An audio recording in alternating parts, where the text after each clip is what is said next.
Con un oído en la escuela, tercera temporada.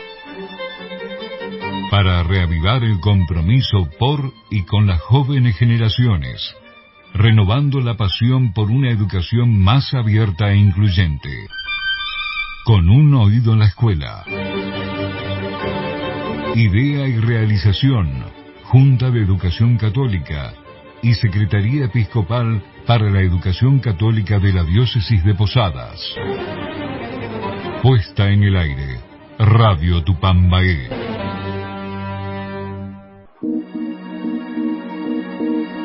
Bienvenidos a Con un oído en la escuela, un programa más que estamos compartiendo con ustedes como cada sábado, en el que aprovechamos este tiempo, este espacio, para poder reflexionar juntos sobre el hecho educativo.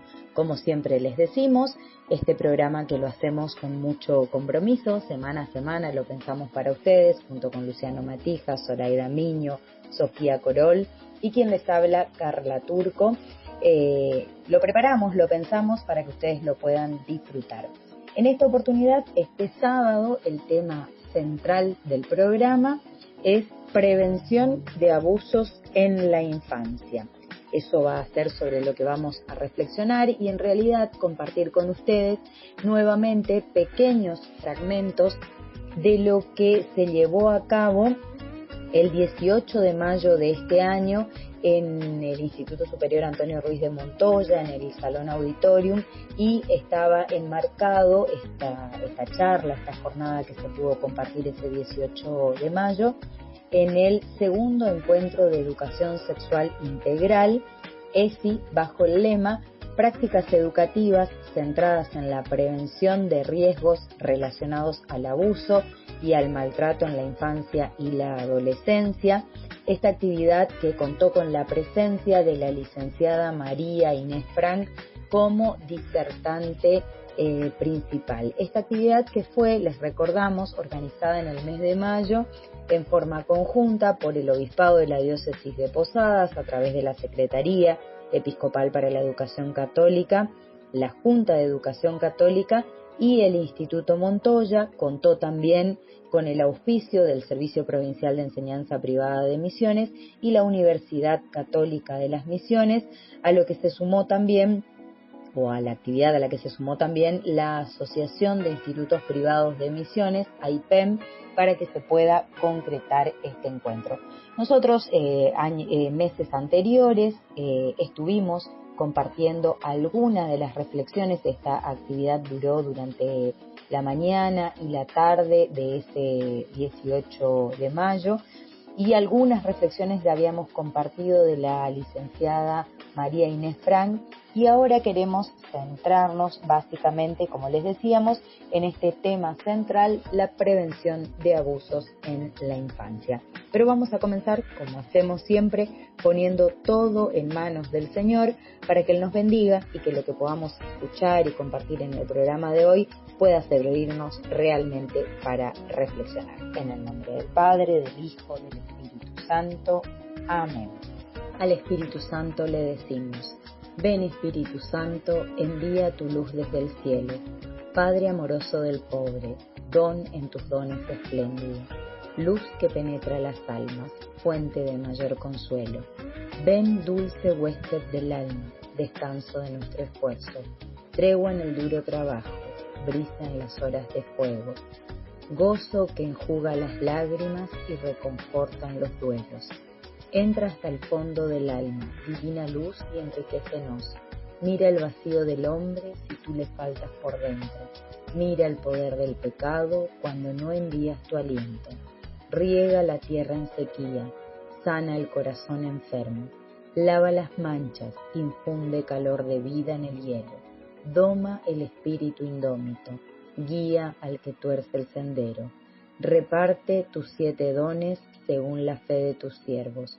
Por tu bondad y tu gracia, dale al esfuerzo su mérito, salva al que busca salvarse y danos tu gozo eterno. Amén.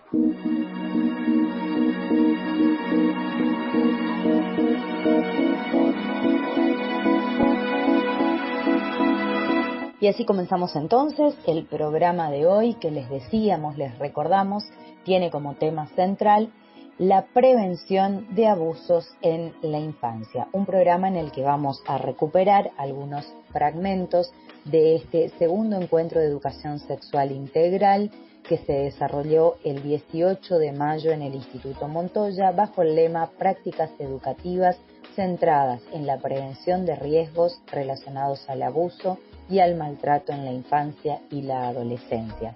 En esa oportunidad, en ese encuentro, la disertante central de esa jornada fue la licenciada María Inés Frank, quien compartió muchísimas reflexiones, conceptos, para que fuéramos aprendiendo y pensando.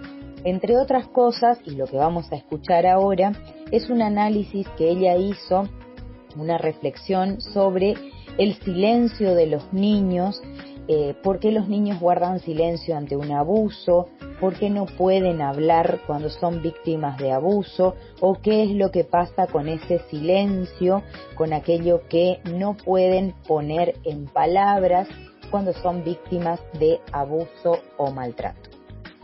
¿Por qué los niños no hablan cuando ocurre sobre todo un abuso sexual infantil? Hay un autor que se llama Summit, se escribe S-U-M-M-I-T, que habla del síndrome de acomodación al abuso. Y es por eso, así lo explica él, por qué los niños no hablan. En 1983 es un autor viejo, o sea, ya pasó la teoría, pero sin embargo sigue vigente lo que él escribió, ¿no? En el abuso sexual, nos dice él, ocurre una serie de procesos que asimila un esquema que el niño no logra acomodar en su estructura mental. Porque esto es la característica de la definición de trauma. ¿Cuándo se da un trauma? No cuando tengo una experiencia negativa así nomás, sino cuando esa experiencia negativa, fuertemente negativa, yo no la puedo asimilar. Por eso los traumas se dan muchas veces en aquellas personas que participan de conflictos armados o que están en un atentado. Porque ocurre algo tan inimaginable, que me supera tan por completo, que no mi conciencia, mi mentalidad, mi psiquis, no lo puede asimilar. Y eso es lo que ocurre con el abuso. El niño no puede asimilar, le queda como muy grande, es como comerse un elefante. Obviamente que mi sistema digestivo no lo puede asimilar, lo tiene que expulsar. Con la diferencia de que en el abuso el niño no lo expulsa, lo deja escondido en algún lugar muchas veces. Entonces, el niño no logra acomodar en su estructura mental lo que ocurrió. Sobre todo cuando el abuso es por largos periodos, hay agresión. Entonces, ahí se da una gran confusión en la estructura mental del niño y el niño se termina acomodando, entre comillas, a esto. Por eso no lo habla. Miren lo que pasa, según este autor. En una primera etapa, el secreto. El secreto es la fuente del temor, como de la promesa de seguridad de que nada le va a pasar si no cuenta lo que le sucede. El niño piensa que mejor no hablar para evitar el miedo y además que si no dice nada, no pasa nada y no ocurren cambios en su vida. Entonces, cualquier intento del niño por esclarecer el secreto va a ser contrarrestado por una conspiración de descrédito por parte del adulto. ¿Por qué guarda el secreto el niño en una primera instancia? Primero porque piensa que va a estar mejor, que si habla van a pasar cosas terribles. Por eso es tan importante la reacción que tengamos los adultos cuando un niño nos cuenta algo de esto. Porque si nuestra reacción es no creerle, nuestra reacción es exagerada o de una manera o algo que al niño le cause daño, el niño va a estar diciendo, ¿para qué hablé? Lo que yo pensaba que iba a ocurrir, ocurrió. Y además, los intentos de descrédito del adulto. Ya me dijo esta persona que nadie le iba a creer. Por eso el niño se calla. Está mejor callado, está mejor sin hablar. Y además que no sabe exactamente lo que le está pasando. Segunda etapa, el desamparo. Siempre se enseña a los niños a cuidarse de los extraños, pero no de aquellos que deberían resguardar. Y en el abuso sexual, concretamente, que es lo que estamos pasando a hablar ahora, en el abuso sexual, el 90% de los casos de abuso proviene del entorno cercano del niño. Es decir, al niño se le enseña a cuidarse de los desconocidos, pero no de los que están todo el día con él. Entonces, cuando alguien que está todo el día con él, que debería cuidarlo, comete algún acto de violencia o de abuso sobre él, ese niño se siente particularmente desamparado y descuidado. Porque no es lo mismo que el acto de violencia o de abuso venga de aquellos que uno no conoce. Cuando viene de aquellos que uno conoce y que se supone que nos tienen que cuidar, el niño ya no sabe a quién recurrir. Porque si viene de un extraño, recurre a su familia. Si viene de su familia, ¿me pueden explicar ustedes a quién recurre? Por eso esa situación, esa sensación, ese sentimiento de desamparo tan profundo. Es una tercera etapa, entrampamiento y acomodación. Entonces, si el niño, si nadie interviene, si nadie se da cuenta, si nadie se entera, si el niño no lo puede decir, por lo tanto nadie lo puede proteger, lo único que le queda es aprender a aceptar y subsistir. Si no se puede hacer nada acá, entonces mejor me callo y me acomodo a esto. Es parte de mi vida, listo. Actúo como si esto no existiera y sigo adelante. La cuarta etapa, son 5, les aclaro, la revelación tardía y no convincente. El niño finalmente por algún motivo, aunque la mayoría de las veces no habla, pero por algún motivo habla. Puede ser porque tiene un ataque de nervios, puede ser porque se pelea con esta persona, puede ser porque está en alguna terapia y lo revela, puede ser porque se habla en la escuela de un tema de estos y entonces lo dice, puede ser el niño de alguna manera lo revela, pero lo revela tardíamente. A veces esto genera que no se le crea al niño.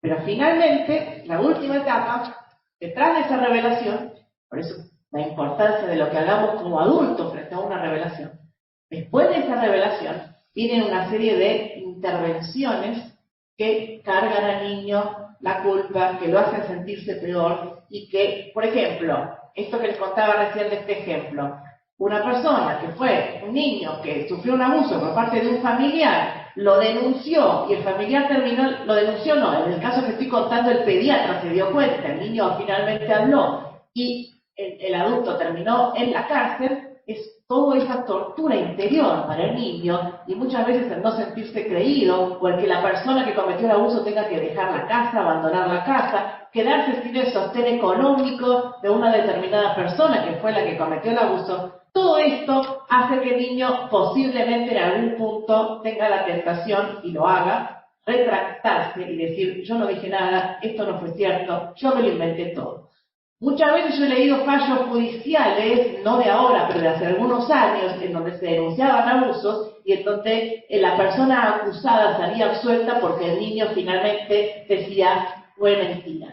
Y esto es, según esta teoría, esperable. O sea, que el niño diga, esto fue mentira, no significa que el abuso o el acto de violencia no haya ocurrido. Compartimos la tercera temporada, Con un oído en la escuela, uniendo los esfuerzos por una alianza educativa amplia para formar personas maduras. En relación con esta cuestión del silencio, también la licenciada Frank en esa oportunidad, en esa charla que brindaba el 18 de mayo, decía que los niños de alguna manera manifiestan o muestran o hacen visibles alguna de las cuestiones por las que están pasando o situaciones traumáticas quizás por las que estén atravesando. Lo que tenemos que hacer los adultos, ella decía, docentes, familias, gente que tiene por alguna actividad que hace vínculos o relación con los niños, pero sobre todo docentes, en el caso del aula o de la tarea que uno hace normalmente, tienen que estar atentos a signos o a conductas que los niños tienen o van modificando incluso y que representan o que por lo menos pueden ser una alerta para decir, bueno, acá algo puede estar pasando. También la licenciada Inés Frank en esta oportunidad del segundo encuentro de educación sexual integral hablaba de cuáles son los indicadores que podemos tener cuando hay algún abuso o maltrato. Los niños muestran, de alguna manera, como les decía, contestando una de las preguntas, o a través de la revelación, o a través de indicadores que manifiestan, pueden mostrar que algo les está pasando. ¿Qué les está pasando? Es otro tema, pero que algo les está pasando y que ese algo puede ser un abuso sexual o una situación de maltrato, ahora me voy a referir al abuso sexual puntualmente en esta parte, entonces eso sí lo pueden manifestar, ¿no? A veces vamos a ir de lo más general a lo más particular. Sobre todo en la escuela uno puede observar, en la escuela observa mucho porque el niño permanece muchas horas y porque es un ámbito de calma y tranquilidad en donde se le da un lugar preeminente a la palabra, a la comunicación, a la confianza. Entonces, muchas veces el niño eso manifiesta de esta manera en la escuela algunos signos, ¿no? O demasiado, fíjense que los signos son contrarios, son extremos. O está demasiado silencioso, introvertido, o al contrario, habla demasiado, es demasiado entrometido, molesto. O demasiado sensible, que llora a menudo, o al contrario, impenetrable, frío, que nada. Pueden ser las dos cosas. Se aísla, prefiere estar solo, o al contrario, tiene miedo de quedarse solo. Evita el contacto físico con los demás, o al contrario, busca excesivamente el contacto físico. Es decir, todo lo que rompa la armonía de lo que se espera de un niño, o de lo que el niño venía manifestando, cómo venía comportándose los tiempos previos, todo lo que rompa esa armonía es un indicador de algo, no necesariamente de un abuso. A veces puede ser algo propio de la etapa de desarrollo por la que está atravesando. Cuidado con eso, porque puede ser.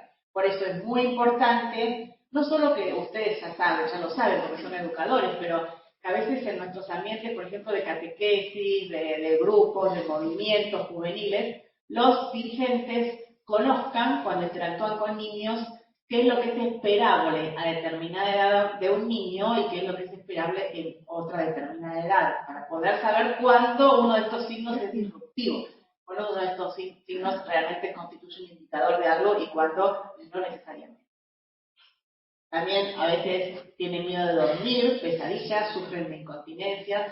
Otro elemento que quiero marcar es que, bueno, lo marqué recién, pero lo vuelvo a insistir, en algunas edades, ahora lo vamos a ver, en algunos momentos un signo, un indicador es más relevante que en otros, ¿no? Por ejemplo, la curiosidad sexual de los niños, que a veces le levantan la pollerita a la compañera o quieren ver lo que hay ahí abajo. Bueno, en una edad es esperable eso, en otra edad no. Cuando en determinada edad yo lo puedo pasar como, sí, y en otra edad no. A los 14, 15 ya no. O sea, no es un tema de curiosidad sexual. A los 14, 15 hay que ver qué hay. A los 5, 4, 5, sí. Sin embargo, cuando esas conductas se vuelven compulsivas, eso nunca es esperable. La compulsión, a pesar de que a uno le haya repetido al niño que no, y sigue compulsivamente haciéndolo, eso siempre es un indicador de algo. Este tipo de datos son los que uno tiene que manejar, ¿no? Bueno, tiene miedo de dormir, tiene pesadillas, sufre de incontinencia. Jugando con otros elige el rol de víctima o al contrario, de victimario. Su juego es violento, está tratando de incorporar lo que le han hecho. ¿Y cómo lo incorpora? Saliendo de esa posición del que lo ha sufrido y pasando a la posición del poderoso que se lo ha hecho. Entonces, eso también puede ser un indicador, o no, pero bueno, puede ser un indicador de algo.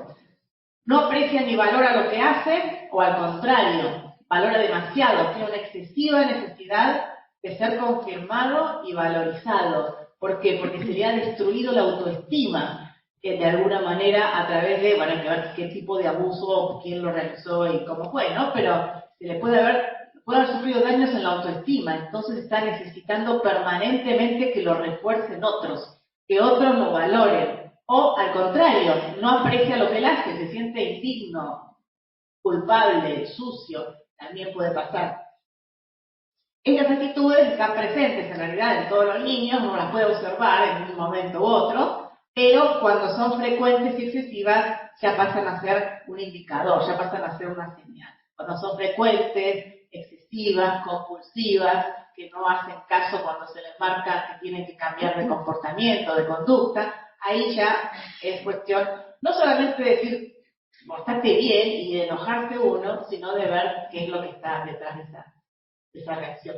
Bien, el indicador clave, indicador, es que los relatos de los niños, niñas, adolescentes abusados sexualmente incluyen un conocimiento de la genitalidad adulta desfasado y anómalo para su edad.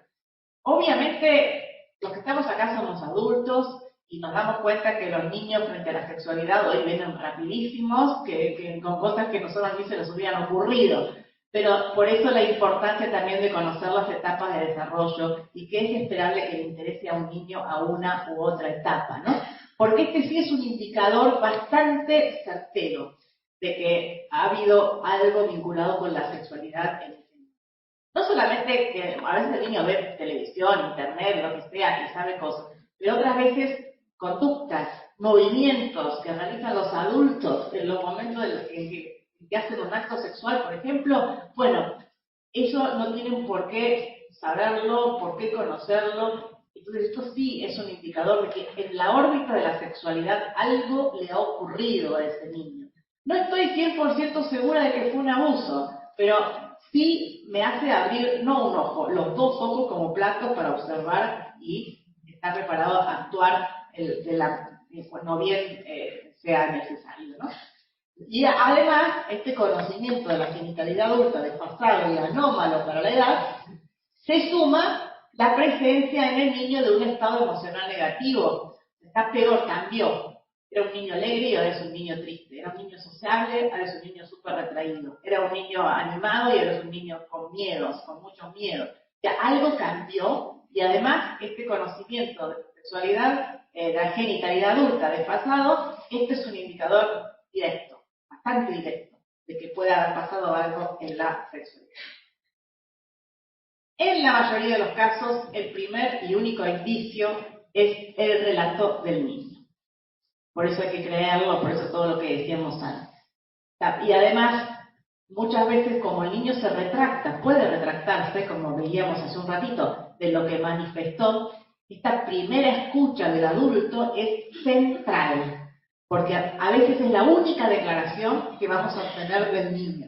Por lo tanto, que el adulto esté atento, escuche, que no la corte en ningún momento a la declaración, que no la contamine, perdón por la palabra, pero con sus propias ideas, interpretaciones, que no haga lo incorrecto, lo inadecuado, sino que favorezca que el niño se exprese hasta donde quiera expresarse, que no haga las preguntas equivocadas, que deje los espacios para hablar, esto y que inmediatamente después de la entrevista tome nota, lo más exactamente posible, lo más textual y literalmente posible de lo que ocurrió y de lo que el niño le dijo, esa declaración muchas veces es la única que tenemos porque el niño después se retracta. Entonces, importantísimo que todos estemos preparados para tomar esa declaración si estamos con niños interactuando habitualmente. Hay otros indicadores, además del relato, que tienen, como decíamos, distinto nivel de especificidad. El más específico es el que recién retrocedo veíamos. El conocimiento de la genitalidad adulta. Pero, desfasado, por supuesto, ¿no? Pero, además hay otros. Indicadores altamente específicos. Información confiable sobre conductas sexuales claramente inapropiadas de las figuras parentales o de otros adultos hacia el niño o de las que éste es testigo. Sé que me lo ha dicho un vecino que ha visto al padre, que ha visto al hermano, que ve haciendo esto. Eso es información confiable, es un indicador altamente específico. Manifestación por parte de la niña o la revelación, ¿no? Informe médico que confirma la existencia de abuso o indicio. Bueno, esto es un indicador altamente específico. Indicadores de probable, frente a los específicos, altamente específicos, actuar, como les decía recién, al contestar las preguntas. Comunicar a las autoridades que corresponden. Los indicadores de probable abuso sexual, ahí deben valorarse un poco. ¿Qué se recomienda en general? También, como les decía recién, abrir los ojos, no dejar pasar un indicador, no sé ustedes, pero yo antes de empezar a trabajar y estudiar estos temas, de golpe, después de que empecé, a trabajar y estudiar estos temas, me vivo acordando de situaciones de hace varios años en donde si yo hubiera sabido que estos eran indicadores, hubiera actuado de otra manera, pero que había observado a lo mejor cosas raras, conductas raras, y las había dejado pasar. Eso es lo que no podemos hacer, dejar pasar cuando observamos una de estas conductas. Entonces, algunos indicadores de probable abuso sexual. Y no dejar pasar no significa solamente denunciar o comunicar, sino que significa abrir los ojos, estar atentos, estar a la caza de otros indicadores que me puedan de alguna manera dar lugar a una sospecha más fundada y, sobre todo, sin preguntar y sin pedirla, ponerme a tiro del niño para ver si el niño quiere contar algo. Sabemos cómo hacerlo. Somos docentes, sabemos que cuando un niño está raro, la estrategia típica es acercarse para ver si el niño quiere contar algo. Bueno, esto también vale. Bueno, probable abuso sexual, inflamaciones, enrojecimientos y lesiones por rascado en zona genital o anal. Voy a ser muy explícita en estos indicadores, que tengo que hacer. Conductas hipersexualizadas o autoeróticas infrecuentes para la edad. Este dato de lo infrecuente para la edad es central para interpretar indicadores. Conductas inapropiadas para cualquier edad, por ejemplo, investigar genitales de animales o intentar introducir objetos en los genitales. Probable abuso sexual, seguimos en los mismos, valorarlos. A veces la valoración viene de la mano del consejo de un especialista. No somos expertos todos en esto, ni mucho menos. Y a veces necesitamos que nos digan si esto es un indicador así, en esta circunstancia y en este caso. Variante particular de los juegos de médicos, los novios, el papá y la mamá. Son juegos en donde se pueden ver algunas cuestiones vinculadas con esto. Realización de juegos sexuales con otros niños, con representaciones de actividades concretas de sexo oral, coito anal o vaginal, inserción de objetos en orificios genitales, masturbación mutua, prestar atención, que puede ser un indicador de haber sido víctima de algún tipo de abuso sexual. También utilizar la fuerza física o la coerción psicológica para que otros niños participen en juegos sexuales. Esto puede ser un indicador. Sexualización precoz, juegos sexuales tempranos. La palabra precoz nos indica que tenemos que remontarnos de vuelta a qué es esperable o no para esa edad. Por eso decía recién que los especialistas nos van a confirmar si esto puede ser un indicador o no. Juegos sexuales con niños, niñas y adolescentes de edades inferiores o etapas evolutivas inferiores, también puede ser un indicador. Algún tipo de acercamiento a los adultos muy sexualizados, puede ser un indicador también. Muchas veces las personas que han cometido abusos han dicho, me provocó, se acercó a mí pidiéndome esto o me provocó para que lo hiciera. Eso no tengo que decirlo, pero no hay ninguna excusa ni digamos, justifica el comportamiento del adulto, ¿no? Porque es el adulto el que tiene que mantener el límite, no el niño, ni la niña, ni el joven, ni la joven. En adolescentes, acá vamos diferenciando por edades, promiscuidad sexual, prostitución, excesiva inhibición sexual. La inhibición excesiva también puede ser un indicador. Recuerden que el abuso es como que uno se está desarrollando en su nivel socioafectivo, afectivo-sexual, digamos, está desarrollándose como niño y de golpe algo irrumpe violentamente, cambia, tuerce ese desarrollo para un lado para donde no venía desarrollándose. Conocimientos sexuales inusuales para esa edad, manifestación por parte de una de las figuras parentales o un miembro de la familia de que está ocurriendo el abuso, información de conducta o sospecha de conductas sexuales por parte de los adultos que viven con el niño que resultan dudosas en cuanto a su adecuación. Todo esto se los dejo. Y acá hay indicadores inespecíficos, que son los típicos, los que siempre a uno les han dicho, pero que son inespecíficos, es decir, pueden deberse a otra cosa que le esté pasando al niño, otro trastorno, otra situación. Pueden estar separándose los padres, puede haberle nacido un hermanito, lo cual es un trauma para muchos niños, y genera muchas cosas, muchos indicadores que se deben nada más a eso, ¿no? Entonces, estos indicadores inespecíficos, como decía, no tienen necesariamente una relación causal con el abuso sexual, pero levantan una sospecha y puede hacerse una hipótesis sobre abuso sexual. Y necesitan confirmación. Y, por supuesto, necesitan ser consultados por algún especialista. Trastornos psicosomáticos, dolor de panza, dolor de cabeza, todo recurrente, obviamente, sin ninguna causa, o sea, idiopático.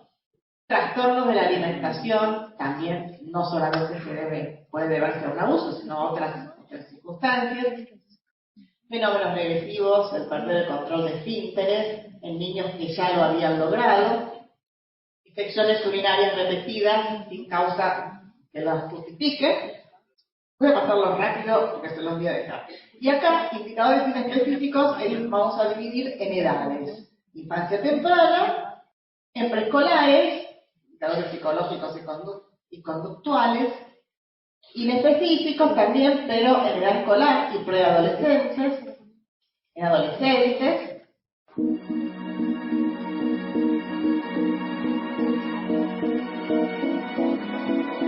Con un oído en la escuela. Todos los sábados, de 9:30 a 10:30 horas, por Radio Tupambaé. Escuchamos también a la licenciada Inés Frank, que además, por supuesto, de hablar del silencio de los niños, de cuáles son las manifestaciones que pueden tener o los signos o las conductas que pueden tener los niños cuando son víctimas de abuso o de maltrato, ella también se refirió específicamente a cuáles pueden ser los factores de protección, que son un dato muy interesante a tener en cuenta, sobre todo cuando queremos hablar justamente de prevención del abuso o del maltrato. Algunos de estos factores de protección, los vínculos familiares, los vínculos sociales, algunas organizaciones de la sociedad, como pueden ser la escuela, como pueden ser la iglesia, algunos grupos de la iglesia como la catequesis familiar, como la infancia misionera, pero también la escuela, los vínculos en la escuela, los vínculos sanos en la escuela pueden ser también factores de protección. ¿Qué son esos factores de protección? ¿Qué hacen esos factores de protección? Pero también tenemos factores de protección. Factores de protección que son aquellas circunstancias que fortalecen a la persona y disminuyen la probabilidad de que sean víctimas de abuso. Las fortalecen. Son factores que van desde factores con los que el niño es naturalmente dotado, inteligencia, habilidad para algo, saber jugar al fútbol, parece una tontería, pero la habilidad para los deportes, el buen humor, todo eso al niño lo van atrayendo un peso hacia sectores diferentes de su personalidad que le permiten lidiar con posibles situaciones de abuso o de maltrato, o bien evitarlas, o bien que no ocurran. Lo protegen al menor, al niño, hasta frente a las posibilidades de ser abusado, o le dan más herramientas para tratar resilientemente con el problema, con el maltrato, con el abuso una vez desencadenado. Un niño que tiene muchos amigos, un niño que tiene mucha vida social, eso es un factor de protección importante. Un niño, por ejemplo, que hizo un vínculo con un maestro, con una maestra en la escuela, que ese vínculo también puede ser sanador, puede ser salvador, puede ser preventivo. Entonces, son factores que ayudan, por eso los factores de riesgo tienen que verse siempre en relación con los factores de protección. En lo personal, algunos factores de protección, características individuales de los padres y de los niños también, una autoestima alta, saludable, buena salud, habilidades interpersonales, el chico sabe relacionarse o es muy inteligente, tiene habilidades cognitivas adecuadas, puede predecir, sabe identificar peligros, sabe evitar daños, sabe protegerse. Por ejemplo, la capacidad, también en los padres, ¿no? La capacidad del padre no agresor para proteger a los hijos cuando ocurren episodios de violencia doméstica, por ejemplo, eso es un factor importante de protección. Por eso es importante que haya dos padres también, una mamá y un papá en la casa para que haya un contrabalanceo también llegado el momento. Muchas veces el otro progenitor no sabe cómo reaccionar. Y esto es muy habitual. Imagínense una persona, una mujer casada con un señor o en pareja con un señor, el señor es el que maltrata y la mujer ¿qué va a hacer? Está enamorada, se queda sola si la persona se va, no sabe si denunciar o no. Por eso también este tipo de capacitaciones también tienen que ser dadas a los padres para que los padres sepan cómo reaccionar. En lo familiar también puede haber relaciones de colaboración y apoyo entre los integrantes, y puede ser una familia con muchos vínculos y una personalidad agresora allí puede quedar balanceada por muchas otras que sean protectoras. Pueden tener normas y rutinas coherentes y adecuadas de comunicación, de cuidado, de disciplina, esto también ayuda. Vínculos de apego, ya lo hablamos varias veces. habilidades para solicitar y buscar ayuda, familias cerradas que no piden ayuda nunca y que ven con una vergüenza llamar a un psicólogo o llamar a un asistente social o a un abogado o a lo que sea, para que no se note que tengan problemas. Bueno, este tipo de familias obviamente no entran dentro de este factor de protección, sino las otras, las que saben pedir ayuda, las que no tienen vergüenza, las que dicen, bueno, preferible que se entere un profesional y le ayude a no seguir pasando estas situaciones cajas. Esta capacidad, esta habilidad que no es tan frecuente, es un factor importante de protección. Y lo mismo, la presencia de redes sociales y comunitarias fuertes. Familia extensa, amigos cercanos, participación en actividades y encuentros fuera de la escuela. Por eso también decía, la pandemia fue en esto un retroceso, fue una dificultad, no sé si un retroceso, pero una dificultad en este sentido.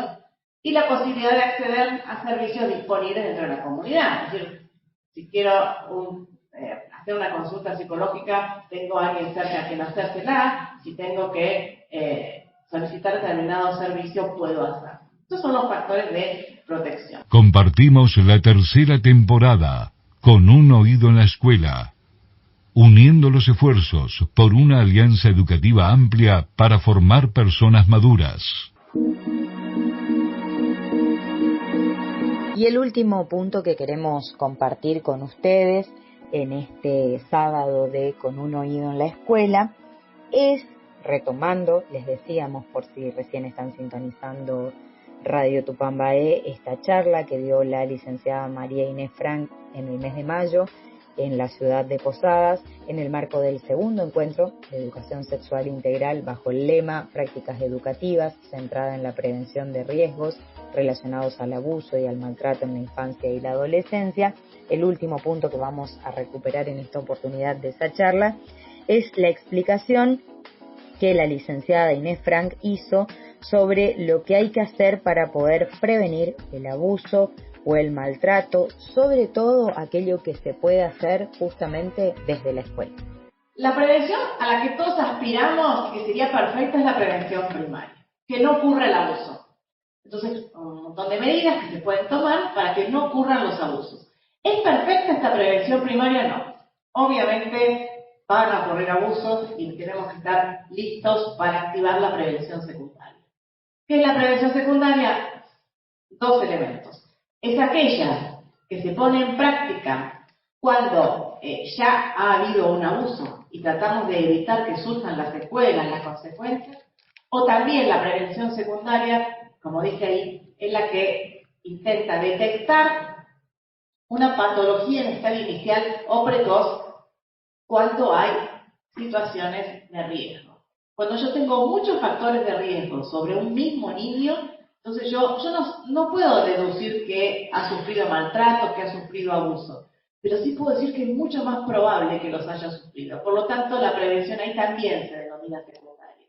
Intenta detectarle su primer estadio, el estadio inicial y precoz. Actúa de manera más focalizada. Una cosa es la prevención, que yo voy a tener genérica con todos los niños, y otra cosa es la prevención apuntada a poblaciones de riesgo.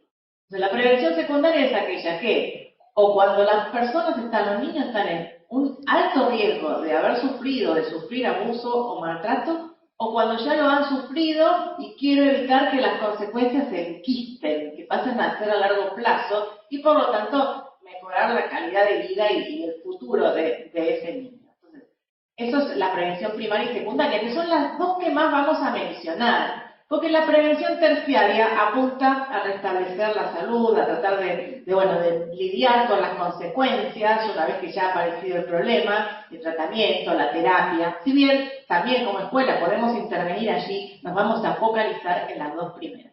La primaria, intentamos que no ocurran abusos sexuales, y la secundaria, intentamos responder adecuadamente frente a situaciones o de riesgo grave o de abuso grave. Y también tenemos distintas modalidades, esos son los niveles. Nivel de prevención primaria, secundaria, terciaria. Y modalidades, prevención específica, quiero prever el abuso sexual, que no ocurran abusos sexuales, y voy a dar educación a los niños, parte pasada a la pregunta que recién leía. Formación a los niños sobre el abuso sexual, para que lo sepan, para que sepan cómo defenderse, cómo responder. o inespecífica, que a veces es muy efectiva la inespecífica. Por ejemplo, quiero enseñar que los niños, quiero ayudar a que los niños sepan comunicarse. ¿Estoy intentando prevenir el abuso sexual? No necesariamente, pero también me ayuda para eso. Por ejemplo, la educación emocional. La educación emocional también es preventiva, sirve como prevención del abuso sexual. ¿Por qué sirve como prevención? Porque, por muchas razones, ¿no? Pero una de ellas, dos vamos a decir, es el niño muy pequeño, el niño que tiene, no sé, 5, 6 años, que ha sufrido, o menos, que ha sufrido un abuso sexual, por ejemplo. Este niño no incorpora cognitivamente que ha sufrido un abuso sexual. No lo traduce, no lo procesa cognitivamente. Pero a lo mejor lo procesa emocionalmente. Entonces, a lo mejor el niño no me puede decir, me tocaron, pero el niño puede hacer esto. ¿Se entiende? Entonces, eso es a nivel emocional. Eso es lo que siente el niño, por ejemplo, cuando ve determinada persona, o el miedo. Si yo ayudo a que el niño exprese sus emociones, le voy a estar dando una herramienta, un elemento, también para que pueda reaccionar o comunicar eso. Eso es una prevención específica o inespecífica. Y la específica, porque me ayuda para todo. Entonces, una cosa es prevención específica, apunto directamente al abuso sexual, le enseño cómo decir no, cómo protegerse, cómo hablar, cómo identificar sus referentes de contacto para esto, etcétera, etcétera, o la prevención inespecífica. Entonces, yo identifiqué 4 tipos de modelos preventivos posibles. Los 4 se pueden practicar al mismo tiempo, los 4 se pueden llevar a cabo en la escuela, lo único, si ponemos en práctica el modelo el B, modelos focalizados en capacitar a los niños, tratemos de poner en práctica alguno de los otros modelos, para no cargar a los niños con la responsabilidad exclusiva de cuidarse, de reaccionar, de protegerse. Entonces, primer tipo de modelos orientados a reducir la exposición de los niños. Son modelos inespecíficos, de prevención inespecífica, prevención primaria, en principio, prevención primaria inespecífica. Promoción de habilidades para la vida, trabajo a partir de factores de riesgo y de protección, que ya algo hablamos, los manuales o las pautas de buen trato o códigos de conducta, educación emocional. Primer gran tipo de modelo, orientados a reducir la exposición de los niños, es decir, que los niños estén en menos riesgo de padecer abuso, orientados a disminuir los factores de riesgo y aumentar los factores de protección. Modelos focalizados en la capacitación de los niños, el cuidado del ambiente escolar, que ya es lo que se llama ambiente seguro, las políticas de ambiente seguro, es decir, que el ambiente escolar esté cuidado. ¿Esto cómo lo hacemos? De muchas maneras. 2 acá están mencionadas, a través de la apropiada selección de los que estarán en contacto con los niños. Nada igual garantiza 100% que la selección fue perfecta, pero bueno, prestar atención a esto. Y la capacitación de todos los miembros de la comunidad educativa. Esto ayuda a cuidar el ambiente escolar para prevenir abusos y ese tipo de cosas. Abusos cometidos en la institución, sobre todo. Los modelos orientados a reducir la exposición. Eso quiere decir que tratan de que los niños no estén en riesgo, de cuidar los riesgos de que el niño no esté en riesgo de abuso. Por ejemplo, proporcionar habilidades para la vida. Este concepto muchos seguro lo conocen y sé que muchos colegios lo ponen en práctica, pero es muy bueno como prevención inespecífica y primaria. Este concepto de habilidades para la vida es de la Organización Mundial de la Salud, al menos lo han fomentado mucho la Organización Mundial de la Salud. Son las capacidades que en general tienen las personas para enfrentar con éxito exigencias y desafíos de la vida diaria. Es decir, por ejemplo, la capacidad de resolución de conflictos en modo pacífico, de manera pacífica, es una habilidad para la vida y me sirve para todo, no solamente para situaciones de abuso, para lo que fuera, ¿no? La habilidad, la asertividad, la capacidad de expresar lo que uno quiere, siente, de una manera apropiada, es una habilidad para la vida y me sirve para decir que no me gusta esto, por ejemplo. Entonces, estas son las habilidades para la vida. Y también ayudan a mantener un estado de bienestar, pero mediante un comportamiento positivo y adaptable en la interacción con las demás personas y con el entorno social y cultural. Entonces, porque las habilidades para la vida se aprenden del ejemplo, no se enseñan muy teóricamente. Yo enseño teóricamente la resolución de conflictos, hasta que no la practique, no la voy a ver incorporada. Por eso es una práctica, un modelo preventivo que implica un compromiso muy fuerte de los adultos para mantenerlo y practicarlo en la vida diaria. Dentro de este primer modelo de preventivo orientado a disminuir la exposición de los niños, el tercer grupo era la cultura y pedagogía del buen trato. Muy brevemente, podemos hacer todos los programas del mundo que queramos, pero si en la escuela, por decir el nombre de la institución, no nos tratamos bien, vamos a estar minando las bases de nuestros propios programas preventivos. Tratamos bien en lo cotidiano. A ver, ¿por qué digo esto? Porque en una institución en donde reina el buen trato, cualquier maltrato, tanto dentro de la institución como fuera, al niño le llama la atención como si fuera una mosca en una sábana blanca. Ahora, si todos nos tratamos más o menos mal, un maltrato más, y bueno, no llama la atención. Entonces, por esto, la cultura y pedagogía del buen trato es por la positiva. Durante mucho tiempo, los programas de prevención apuntaron solamente a no hagas esto, no hagas lo otro, avisa esto, denuncia esto.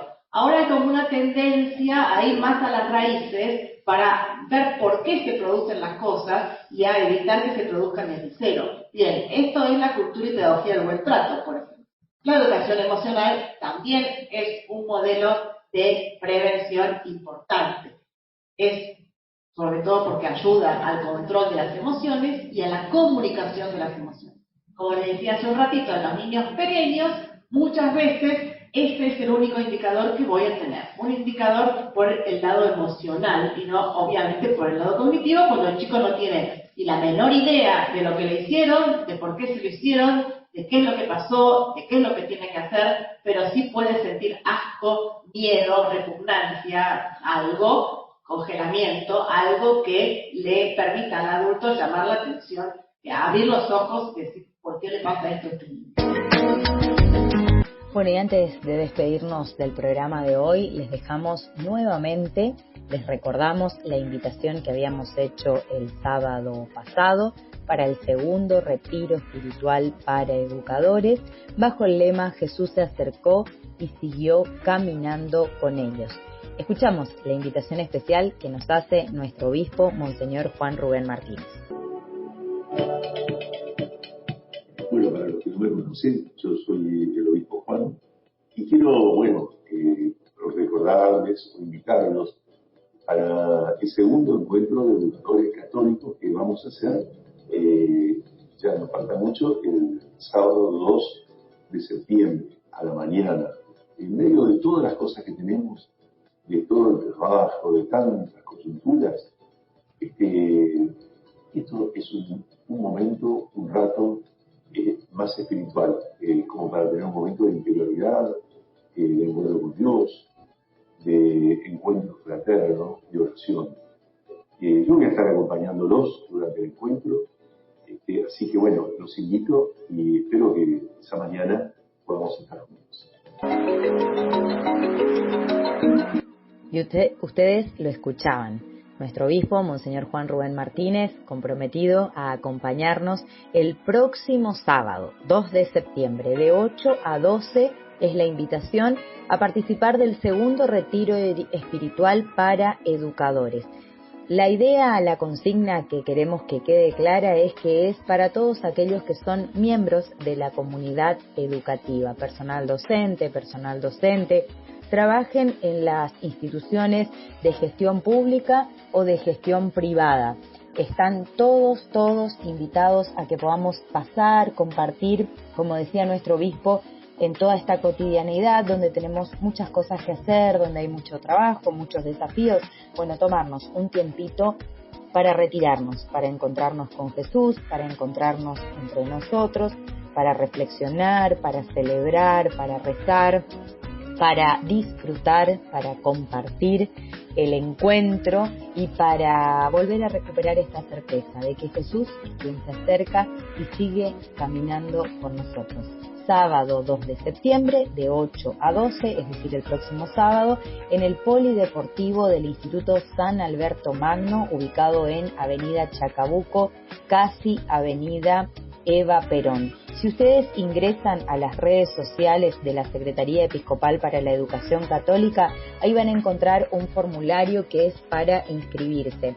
La idea del registro, de la inscripción, es para que podamos saber más o menos cuántos vamos a estar participando y para poder organizar mejor ese encuentro. Así que los esperamos a todos, sábado 2 de septiembre, de 8 a 12, en el Polideportivo del Instituto San Alberto Magno, Avenida Chacabuco, casi Eva Perón.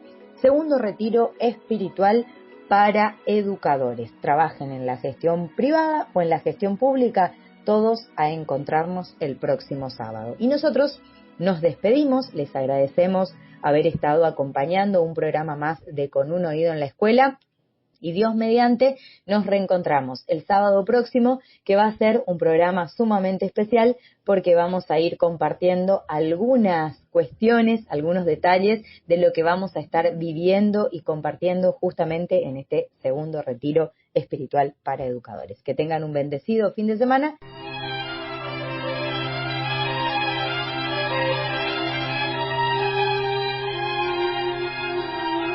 Hasta aquí compartimos Con un Oído en la Escuela, tercera temporada.